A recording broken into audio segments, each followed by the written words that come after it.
Leksjon 1. Ankomst til flyplassen. Det er bra. Ikke glem å ankomme flyplassen tidlig for sikkerhetskontrollen. Ja, jeg foretrekker alltid å være der i god tid for å unngå rush i siste liten. Jeg også. Det gir oss nok tid til å slappe av før flyturen. Nøyaktig. I tillegg kan jeg ta en kaffe og kanskje shoppe i siste liten. Det høres ut som en perfekt plan. Jeg elsker å bla i butikkene på flyplassen. Ja, det er en fin måte å fordrive tiden mens du venter på flyet vårt. La oss sørge for at vi sjekker trafikken før vi drar ut. God idé. Jeg ville hate sitte fast i trafikken og gå glipp av flyet vårt. Sammen vil vi gjøre reiseopplevelsen vår jevn og hyggelig. Leksjon 2. Pendletid.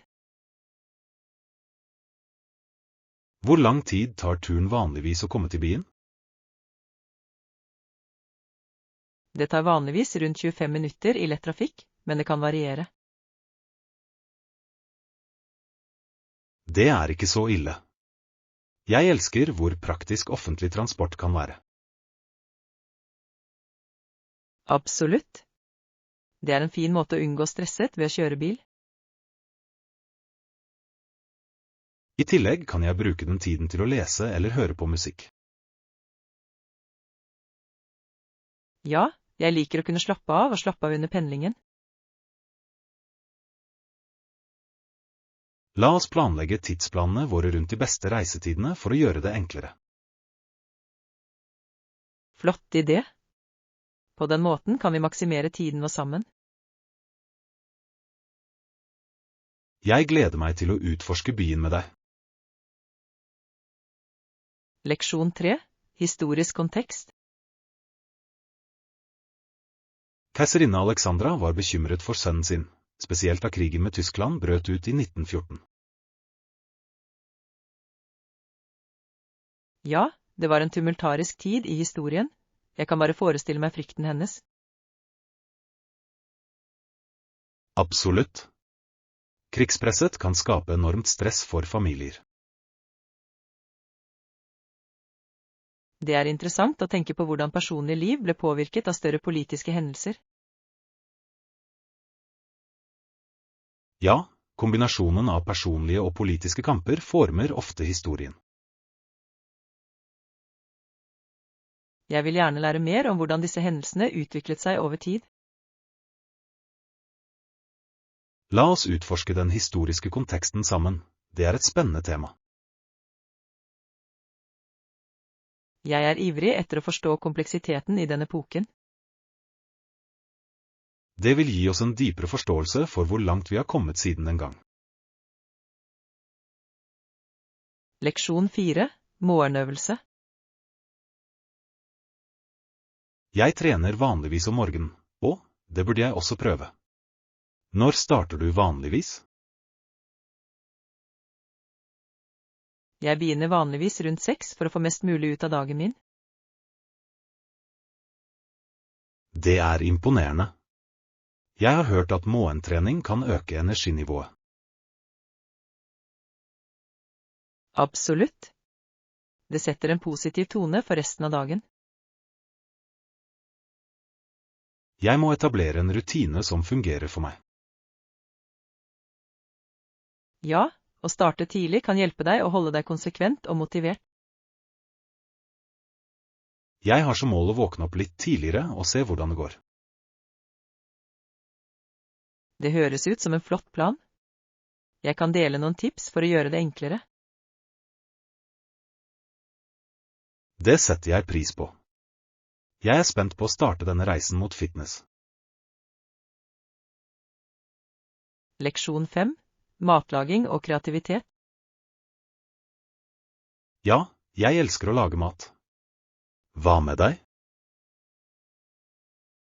Og jeg liker å male like mye som jeg elsker å lage mat. Det er interessant. Hva slags retter liker du å lage? Jeg liker å lage sunne måltider som er både deilige og fargerike.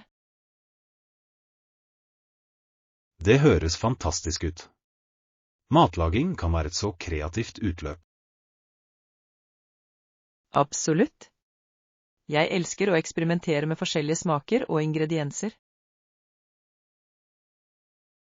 Jeg synes det er flott hvordan matlaging og kunst både kan uttrykke kreativitet. Ja, og de gir begge glede til livene våre på forskjellige måter. La oss snart ha en matlagings- og maledag. Leksjon 6. Nyttårsfeiring. Når nyttår kommer, er det gøy å lage støy med gryter og panne eller ringer, bjeller eller tut. Absolutt. Det skaper en så livlig atmosfære mens vi teller ned sekundene. Jeg elsker spenningen i luften når alle er med på feiringen. Ja, det er en fantastisk måte å ønske velkommen til en ny begynnelse sammen. La oss planlegge å feire med venner og gjøre det minneverdig. Det høres perfekt ut. Jeg gleder meg til å bli med på nedtellingen. Sammen vil vi skape varige minner mens vi ringer inn det nye året. Ja, jeg gleder meg til all glede og spenning. Det kommer til å bli en fantastisk kveld fylt med latter og jubel. Leksjon 7. Klesrenskostnader. Hvor mye koster det å få vasket klærne mine? Prisene varierer avhengig av type stoff og tjenesten som trengs. Det gir mening. Jeg ser for meg at sarte stoffer vil koste mer å rengjøre. Ja, og enkelte flekker kan også øke prisen på grunn av det ekstra arbeidet som er involvert. Jeg må sjekke listen over priser før jeg bestemmer meg for hva jeg skal rengjøre. Absolutt. Det er alltid godt å bli informert om kostnadene. Jeg setter pris på rådene dine, det gjør prosessen enklere. Jeg hjelper gjerne. La oss finne et pålitelig renserie sammen. Ja, jeg vil sørge for at klærne mine blir tatt godt vare på. Leksjon 8. Helsebevissthet. Vanligvis føler personen noe ubehag og kan merke en eggformet hevelse. Det høres bekymringsfullt ut.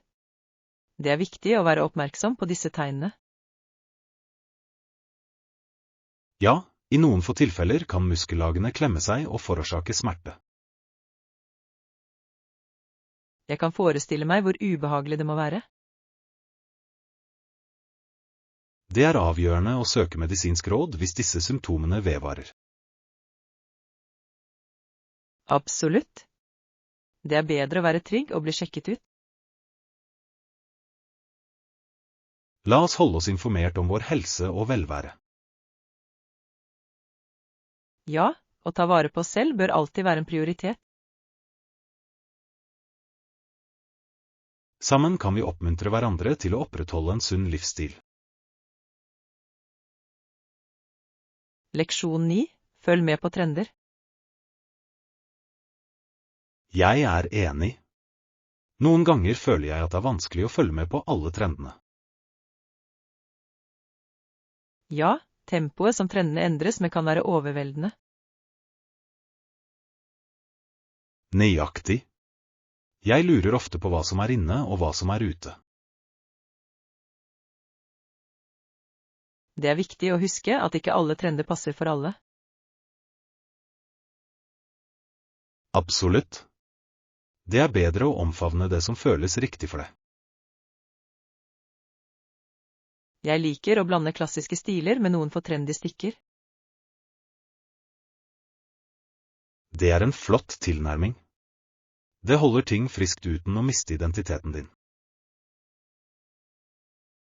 Ja, la oss fokusere på å finne det som virkelig reflekterer personlighetene våre. Sammen kan vi navigere i moteverdenen med selvtillit. Leksjon 10. Sport i Canada. Jeg har lest om fotball- og lacrosse-ligaene i Canada. Det er fascinerende. Ja, det er det. Det er anslått at profesjonell sport og ligaer over hele landet vokser raskt. Absolutt. Den økende populariteten til disse sportene er virkelig spennende å se.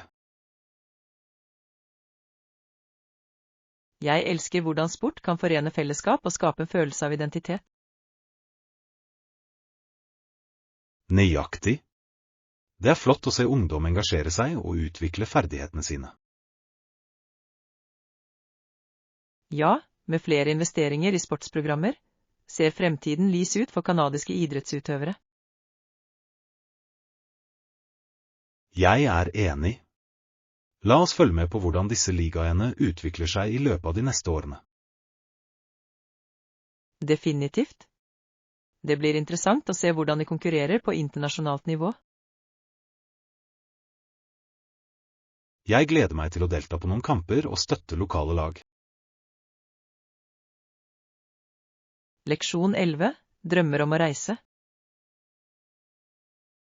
Hei! Har du noen gang tenkt på å reise til et nytt land? Ja, jeg har tenkt mye på det i det siste. Det er så mye å utforske der ute. Jeg skjønner helt. Hvert land har sin egen unike kultur og opplevelser. Nøyaktig. Ideen om å fordype meg i et annet miljø er så tiltalende. Har du et bestemt land i tankene du vil besøke? Jeg lener meg mot Japan. Jeg har alltid vært fascinert av historien og tradisjonene. Det høres fantastisk ut. Blandingen av modernitet og tradisjon er fengslende. Ja, og maten ser utrolig ut også. Jeg kan ikke vente med å prøve autentisk sushi. La oss begynne å planlegge drømmereisene våre sammen. Leksjon 12. Fangstferdigheter. Hvis du vil fange en, må du virkelig bruke hånden riktig. Det høres enkelt ut. Hvordan vet jeg om det er riktig teknikk? Det krever øvelse, men å se videoer kan hjelpe deg å forstå bevegelsen. Jeg skjønner. Å se det gjort riktig vil definitivt gjøre det lettere å lære. Nøyaktig. I tillegg vil du bygge selvtillit med hvert forsøk du gjør. Jeg gleder meg til å prøve det. Det høres gøy ut å lære noe nytt. Ja, og når du først får det, vil du føle en virkelig følelse av prestasjon. Jeg kan ikke vente med å øve og forbedre ferdighetene mine. La oss gjøre det til en morsom aktivitet sammen. Leksjon 13. Historisk bevissthet. Det er interessant hvordan folket i Canada og USA innså at lovene deres hadde vært urettferdige. Ja, den historiske konteksten er avgjørende for å forstå endringene som skjedde. Det viser virkelig hvordan offentlig sentiment kan føre til betydelige reformer over tid. Absolutt. Kollektive bevegelser driver ofte frem presset for rettferdighet og likhet. Jeg tror det er viktig å lære av historien for å unngå å gjenta feil. Ja, å forstå tidligere kamper hjelper oss å sette pris på våre nåværende friheter. La oss utforske mer om hendelsene som førte til disse erkjennelsene. Flott idé. Det vil utdype vår forståelse av våre samfunn. Jeg er spent på å fordype meg i dette viktige temaet sammen. Leksjon 14. Kjøp av tilbehør. Stor. Jeg trenger litt nytt tilbehør. Hva med å starte på kjøpesenteret? Det høres ut som en perfekt plan. Jeg elsker å utforske forskjellige stiler. Ja, tilbehør kan virkelig heve et antrekk og vise frem personlighet. Absolutt. Jeg ser etter noe unikt som skiller seg ut. La oss også sjekke ut noen lokale butikker. De har ofte skjulte perler. God idé. Jeg liker å finne unike stykker som forteller en historie. Jeg er spent på å se hva vi oppdager sammen. Jeg også. Shopping er alltid morsommere med godt selskap. La oss gjøre en dag ut av det og nyte jakten på det perfekte tilbehøret. Leksjon 15. Teamstøtte. Jeg støtter laget fra min hjemby. Det får meg til å føle meg knyttet til røttene mine. Det er flott. Stadion må være et spennende sted å se en kamp. Absolutt. Energien fra publikum er elektrisk under kamper. Jeg elsker hvordan sport kan bringe mennesker sammen, uavhengig av forskjeller. Ja, det er utrolig å se fans forenes for en felles lidenskap. Jeg vil gjerne delta på en kamp med deg en gang. Det ville vært kjempebra. La oss planlegge og dra når sesongen starter. Jeg gleder meg til å oppleve den spenningen på egen hånd. Sammen skal vi heie på teamet vårt og skape varige minner. Leksjon 16. Diskuter forventninger. Det er gode nyheter angående prosjektet. Jeg er spent på å høre mer om det og diskutere det videre. Absolutt. Jeg tror det er viktig å avklare hva forventningene våre går fremover for å sikre at vi alle er på linje. Ja, jeg tror at å sette klare mål vil hjelpe oss å holde fokus og motivere gjennom hele prosessen. Nøyaktig. Det vil være fordelaktig å skissere vårt individuelle ansvar slik at alle vet hva som forventes av dem. Jeg kunne ikke vært mer enig. Når alle er klar over sin rolle, skaper det en jevnere arbeidsflyt og reduserer eventuelle misforståelser. Å diskutere forventninger lar oss også identifisere eventuelle potensielle utfordringer tidlig, så vi kan løse proaktivt. Det er en flott tilnærming. Det er alltid bedre å takle problemer før de eskalerer, noe som sikrer et morsommere samarbeid. Ja, og det vil også gi oss en mulighet til å feire prestasjonene våre når vi når våre mål sammen. Jeg ser frem til diskusjonen vår. Jeg tror det vil sette tonen for en produktiv og tilfredsstillende reise fremover. Leksjon 17. Bygg opp selvtillit. Føler du deg trygg på den kommende presentasjonen? Jeg vet at du har lagt ned mye krefter på å forberede deg på det. Jeg føler meg godt forberedt generelt, og jeg tror at forskningen min vil hjelpe meg å formidle informasjonen tidlig til publikummet vårt. Det er fantastisk å høre. Forberedelse er nøkkelen, og det høres ut som du har alt under kontroll. Ja, jeg har øvd på leveringen flere ganger, og jeg begynner å føle meg mer komfortabel med materialet. Det er flott. Selvtillit kommer ofte fra fortrolighet, og det virker som du virkelig har dedisert deg til å mestre innholdet.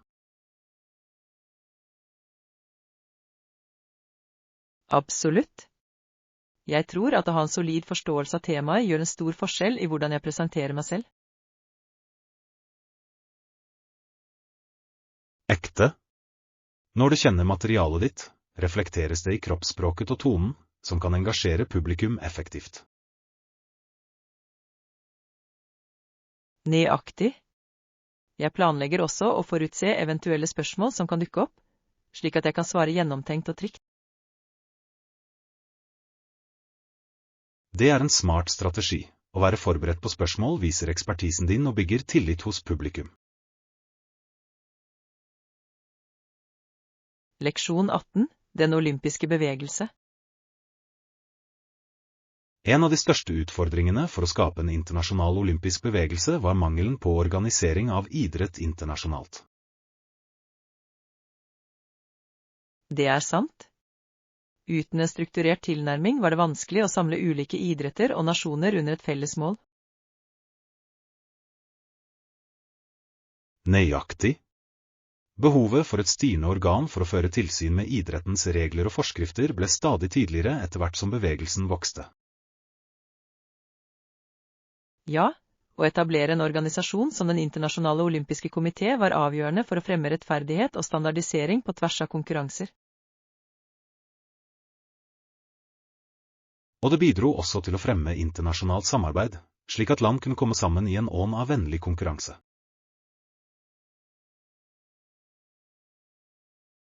Absolutt. OL har blitt en plattform for idrettsutøvere til å vise frem talentene sine mens de representerer nasjonene sine på en global scene. Det er fascinerende å se hvordan OL har utviklet seg over tid, tilpasset endringer i samfunnet og inkludering av nye idretter. Ja, og vektleggingen av å fremme fred og forståelse gjennom sport er et kraftig budskap som gir gjenklang over hele verden. Jeg tror at den olympiske bevegelsen fortsetter å inspirere utallige individer, og oppmuntre dem til å forfølge drømmene sine og strebe etter fortreffelighet. Leksjon 19. Rompreferanser. Når det gjelder å bestille hotell, har du noen spesielle rompreferanser du vanligvis vurderer? Absolutt.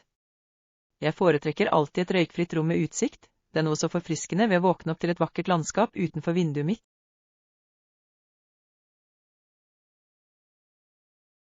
Jeg er helt enig. En fin utsikt kan utgjøre en stor forskjell i den totale opplevelsen av oppholdet ditt, noe som øker avslapning og nytelse.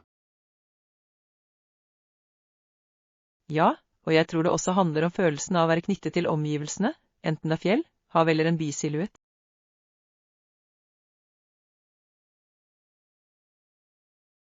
Nøyaktig. Det kan være inspirerende å se ut og se noe fengslende, spesielt hvis du er på et nytt sted, siden det legger til eventyret.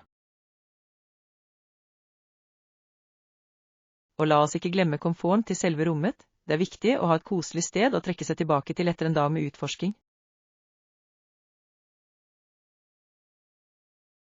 Definitivt. Et godt møblert rom med gode fasiliteter kan virkelig heve reiseopplevelsen din, slik at det føles mer som et hjem borte fra hjemmet.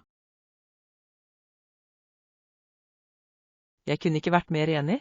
Det er de små detaljene som ofte etterlater et varig inntrykk og kan påvirke om du kommer tilbake til hotellet. Så hva er ditt beste valg for utsikt? Er du mer en strand- eller fjellmenneske når det kommer til hotellpreferanser? Leksjon 20. Historiske perspektiver. Du vet, når vi fordyper oss i historien, er det ganske bemerkelsesverdig å forstå at Hitler hadde et personlig hat ikke bare mot jødiske mennesker, men også mot alt jødisk. Det er virkelig urovekkende å reflektere over hvordan slike intense fordommer kan føre til katastrofale konsekvenser. Det er et mørkt kapittel i menneskets historie som vi må huske. Absolutt. Hans ideologi og handlinger ble drevet av et behov for å syndebukke og dehumanisere en hel gruppe, noe som er en kritisk lærdom for oss i dag. Ja, og det er viktig å erkjenne at denne typen hat kan manifestere seg i ulike former, og påvirke mange samfunn gjennom historien. Nøyaktig. Å forstå disse historiske kontekstene hjelper oss å bekjempe lignende ideologier i dagens samfunn og fremmer toleranse og aksept.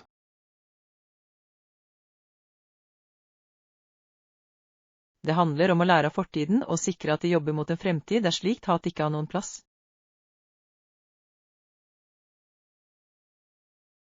Jeg kunne ikke vært mer enig. Utdanning er nøkkelen til å forhindre at historien gjentar seg, og vi har alle en rolle å spille i det.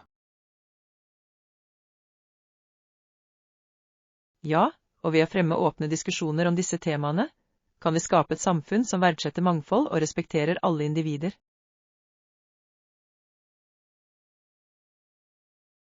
La oss håpe at vi ved å dele disse historiene og leksjonene kan inspirere andre til å stå imot urettferdighet og fremme fred. Leksjon 21. Treningsfremgang. Jeg har lagt merke til at styrken og utholdenheten min har forbedret seg betydelig siden jeg startet min nye treningsrutine. Det er ganske oppmuntrende. Det er fantastisk å høre. Det er utrolig hvordan konsistens og dedikasjon kan føre til slike bemerkelsesverdige endringer i våre fysiske evner. Nøyaktig. Jeg har fokusert på en blanding av kondisjonstrening og styrketrening, som ser ut til å lønne seg for å øke mitt generelle kondisjonsnivå. Det er en flott tilnærming. Å kombinere ulike typer trening kan virkelig bidra til å utvikle et godt avrundet treningsregime. Ja, og jeg er også oppmerksom på kostholdet mitt, som jeg tror utfyller treningsøktene mine og gir kroppen min energi. Ernæring er definitivt en nøkkelkomponent. Hva slags mat har du inkorporert for å støtte fremgangen din? Jeg har tatt med mer magre proteiner, frisk frukt og grønnsaker, samtidig som jeg holder meg hydrert gjennom dagen. Det høres ut som en balansert plan. Det er viktig å gi næring til kroppen vår, spesielt når vi presser oss selv fysisk. Absolutt. Jeg føler meg mer energisk og motivert enn noen gang, og jeg er spent på å se hvor mye lenger jeg kan presse meg selv. Leksjon 22. Reisedrømmer. Og jeg har alltid hatt lyst til å besøke det. Jeg har hørt det er kjent for sitt fantastiske landskap og fantastiske natur.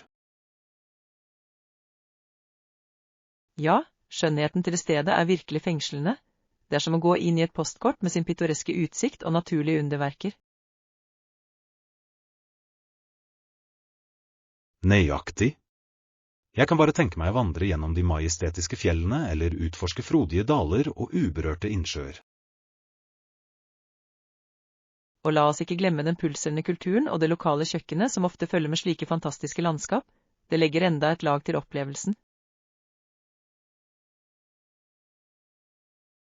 Definitivt. Å oppleve de lokale tradisjonene og smakene kan gjøre turen enda mer minneverdig og berikende. Absolutt.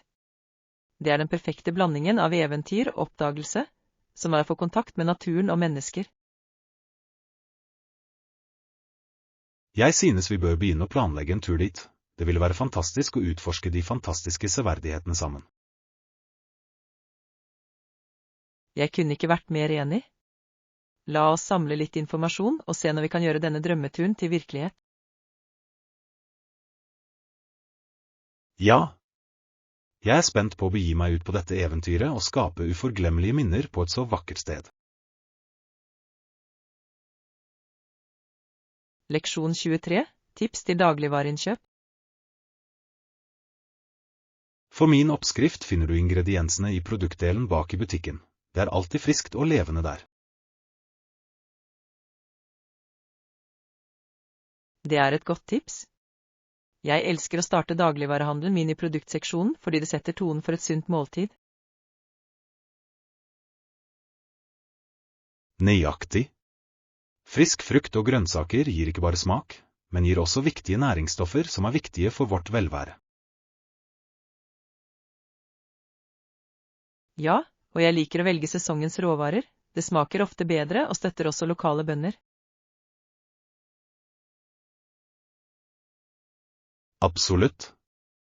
I tillegg er det spennende å eksperimentere med forskjellige ingredienser avhengig av hva som er tilgjengelig. Jeg er enig. Har du noen spesifikke ting i tankene du ønsker å hente til oppskriften din? Jeg kommer garantert til å få i meg noen modne tomater, velduftende basilikum og kanskje noen fargerike paprika for å tilføre litt smak. Det er fantastiske valg. De vil garantert forbedre retten og gjøre den visuelt tiltalende også. Ja, presentasjon er nøkkelen. Jeg tror at når et måltid ser bra ut, gjør det enda morsommere å spise. Leksjon 24. Handleplaner på nett. Greit, jeg skal se etter noen alternativer på nettet for vår kommende tur. Det er alltid godt å sammenligne og finne de beste tilbudene. Det høres ut som en plan. Er det noen spesifikke krav du har i tankene til overnattingsstedene? Ja, jeg foretrekker et sted som tilbyr gratis wifi og frokost inkludert. Det gjør morgenene mye lettere når vi kan ta en matbit før vi drar ut. Definitivt. Å ha wifi er avgjørende for å planlegge våre daglige aktiviteter, og frokost kan spare oss for tid og penger. Nøyaktig. Jeg tror også det ville være fint å finne et sted som er i nærheten av store attraksjoner, slik at vi enkelt kan utforske. Det er en god idé. Å være sentralt plassert kan virkelig forbedre opplevelsen vår og tillate oss å maksimere tiden vår. Sikkert. Jeg vil holde øye med eventuelle tilleggsfasiliteter som svømmebasseng eller treningssenter, i tilfelle vi ønsker å slappe av. Ja, disse alternativene kan bidra til gleden vår, spesielt etter en lang dag med sightseeing. Jeg er spent på å se hva jeg kan finne. La oss gjøre denne turen uforglemmelig med riktig overnatting. Leksjon 25. Historisk refleksjon. Det var slik i mange år tidligere at samfunnet slet med ulike problemstillinger, men likevel bærer jeg i mitt hjerte stor omsorg for fremtiden. Det er en sterk følelse. Til tross for utfordringene vi har møtt, er det viktig å forbli håpefull og proaktiv i å forme en bedre morgendag. Absolutt. Å anerkjenne tidligere kamper kan motivere oss til å jobbe mot positiv endring og fremgang i lokalsamfunnene våre. Ja, og det er viktig å lære av disse erfaringene for å unngå å gjenta de samme feilene. Nøyaktig. Ved å fremme medfølelse og forståelse kan vi skape et samfunn som verdsetter empati og støtte for hverandre. Jeg kunne ikke vært mer enig. Det handler om å bygge broer i stedet for murer og oppmuntre til samarbeid mellom ulike grupper. Ja, og jeg synes det er inspirerende å se hvordan enkeltpersoner kan komme sammen for å drive meningsfull endring i lokalsamfunnene deres. Definitivt. Vi har hver en rolle å spille for rettferdighet og likhet, og det starter med små handlinger hver dag.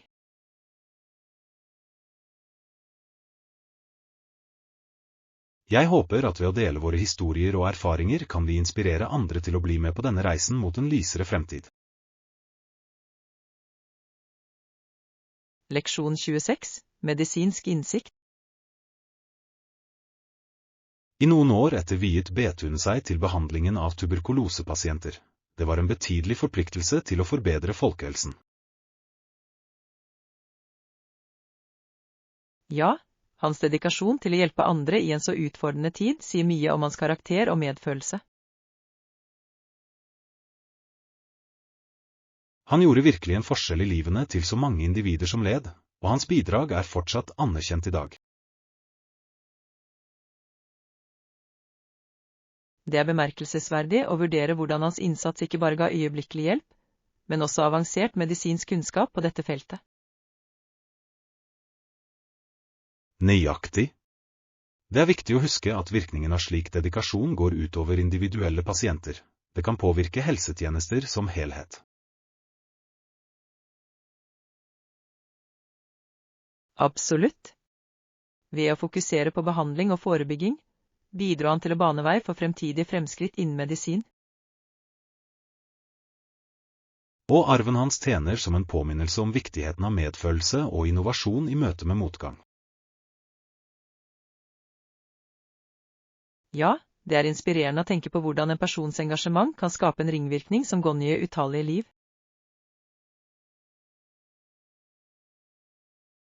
Jeg tror at forståelse av disse historiske figurene kan motivere oss til å bidra positivt til våre lokalsamfunn i dag. Leksjon 27. Humanitær innsats.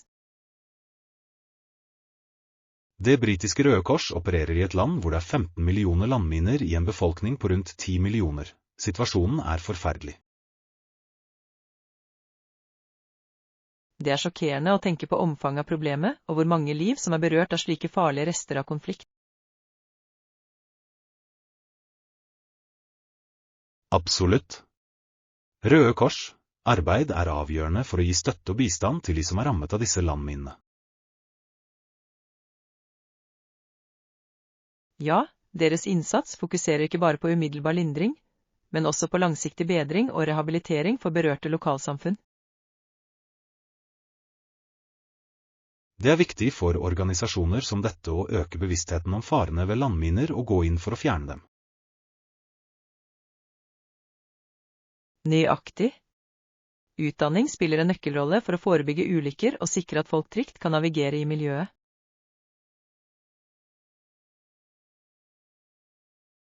Og ved å samarbeide med lokalsamfunn kan de skape bærekraftige løsninger som gir enkeltpersoner mulighet til å gjenoppbygge livene sine. Ja, det er en helhetlig tilnærming som ikke bare omfatter fysisk sikkerhet, men også emosjonell og sosial støtte. Jeg beundrer motstandskraften til de som jobber på bakken. Deres engasjement for humanitær innsats er virkelig inspirerende. Leksjon 28. Bedriftsbeslutninger. Det er interessant å merke seg at ytterligere $11 per bil ble foreslått for å fikse problemet, men Ford bestemte seg for ikke å forfølge det alternativet. Ja, denne beslutningen gjenspeiler kompleksiteten virksomheter står overfor når de balanserer kostnader med behovet for kvalitet og sikkerhet. Nøyaktig. Det er alltid en utfordring for selskaper å veie de økonomiske implikasjonene opp mot deres ansvar overfor forbrukerne. Og noen ganger kan det ta en avgjørelse basert utelukkende på profitt føre til betydelige konsekvenser, som påvirker omdømme og kundenes tillit.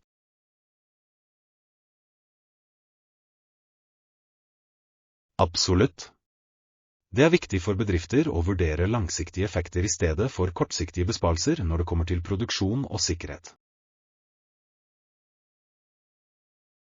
Ja, åpenhet med forbrukere kan bygge lojalitet og tillit, noe som til slutt kommer merkevann til gode i fremtiden.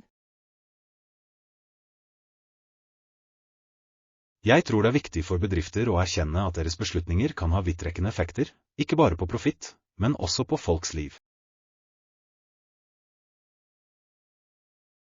Definitivt. Ved å prioritere kvalitet og ansvar kan bedrifter skape en positiv arv som gir gjenklang hos forbrukerne. Jeg håper at flere bedrifter følger denne tilnærmingen, da den vil føre til en mer bærekraftig og etisk markedsplass. Leksjon 29. Offentlig ansvarlighet. Lovene som er anbefalt, og jeg innrømmer, av statsministeren reiser viktige spørsmål om ansvarlighet og konsekvensene av våre handlinger som samfunn. Ja, vi må spørre hva som vil skje når folk blir holdt ansvarlige for sine beslutninger. Det kan føre til betydelige endringer i atferd og forventninger.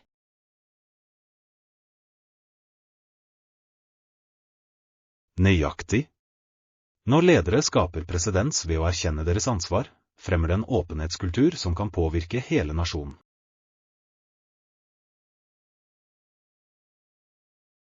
og det oppmuntrer innbyggerne til å engasjere seg aktivt i styring, vel vitende om at deres stemmer og bekymringer blir tatt i betraktning.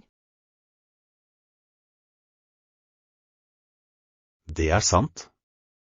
Det skaper en følelse av fellesskap der alle føler seg bemyndiget til å bidra til dialogen om lovene som styrer dem. Jeg mener dette også understreker viktigheten av informert medborgerskap. Når folk forstår implikasjonene av lovgivning, kan de forsvare sine rettigheter effektivt.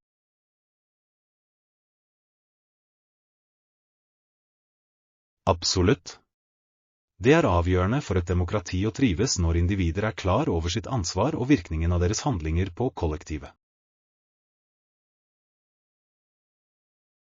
Ja, og ved å oppmuntre til åpne diskusjoner kan vi ta opp potensielle problemer før de eskalerer, noe som fører til et mer harmonisk samfunn. Jeg håper at disse samtalene vil inspirere en ny generasjon ledere som prioriterer ansvarlighet og integritet. Leksjon 30. Personvern i kommunikasjon.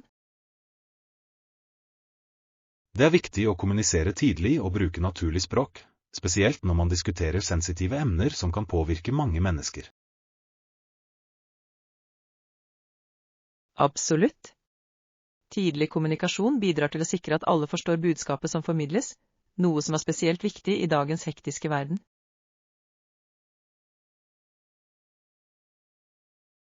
Ja, og vi må også sørge for å gjennomgå personverninnstillingene dine regelmessig, siden det er viktig å beskytte vår personlige informasjon i et stadig mer digitalt miljø. Jeg kunne ikke vært mer enig. Å være proaktiv når det gjelder personvern kan forhindre potensielle risikoer og beskytte dataene våre mot uønsket tilgang. Nøyaktig. Det handler om å finne den balansen mellom åpenhet i kommunikasjonen vår og beskytte våre personlige grenser. Ja, og jeg tror å utdanne oss selv og andre om personvernrettigheter er avgjørende for å gi enkeltpersoner mulighet til å ta kontroll over informasjonen deres. Det er sant. Kunnskap er makt, og når folk er informert, kan de ta bedre beslutninger angående deres online tilstedeværelse. Jeg tror at å fremme en kultur med respekt for personvern kan føre til sunnere interaksjoner, både online og offline. Absolutt. Det er et felles ansvar blant oss alle å sikre at kommunikasjonen forblir respektfull og trygg for alle involverte.